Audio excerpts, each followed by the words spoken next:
Akaspa, Ike Sensei, what's the difference between mig, min, mitt, and mina in Swedish? Sorry if this question is difficult to answer. I can't understand Google's explanation.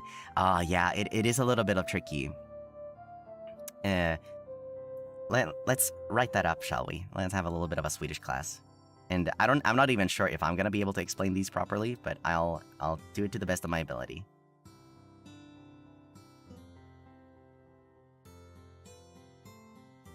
Okay, so we have...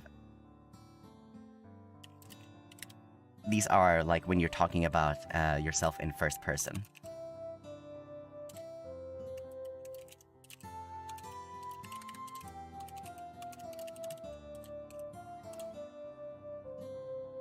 Okay, so these are pronounced in from the top.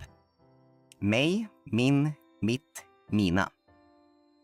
And the difference between them is essentially when you're talking about things relating to yourself, and I think it's very contextually based. Like, for example, mig is when you're like referring to yourself in a way. For example, like if I were to say "if you ask me" in Swedish, so I would say "Frågar du mig?" So, for example, like if you ask me, I think... I need to make that a little bit smaller.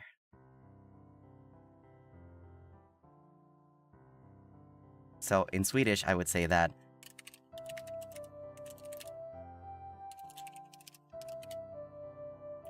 so that's when you're like referring to yourself in a way.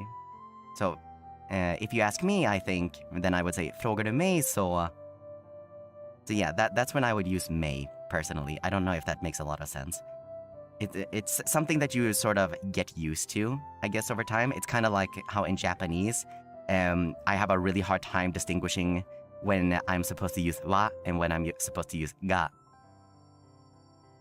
So it's something that you learn through context, I guess.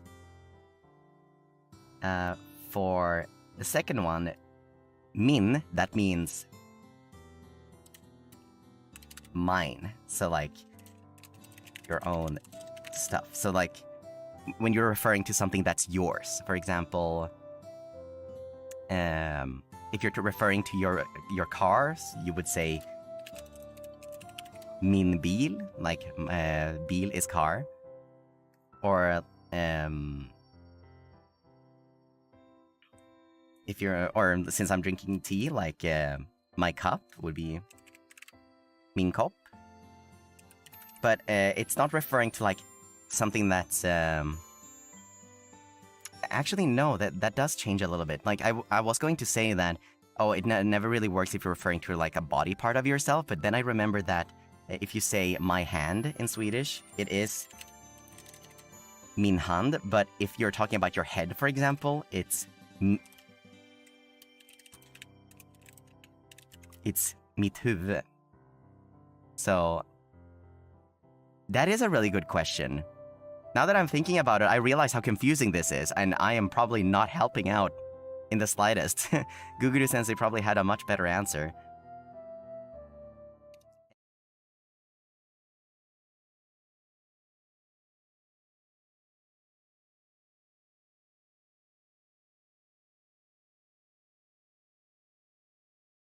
And for the last one, mina, then it's essentially like referring to something that's yours once again, but this time it's plural.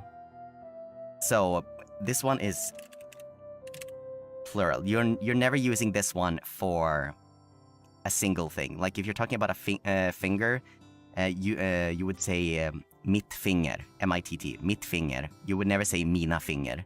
If you were to say mina fingrar, which is my fingers, then that would be correct. So the last one is pretty easy. That one is just plural. The other ones kind of change on a whim. I don't really know the rhyme and reason behind that, unfortunately. I'm very sorry. But hopefully I was able to shed some light on some of them, at least. Thank you very much for the supa. And that concludes the Swedish classroom for the day.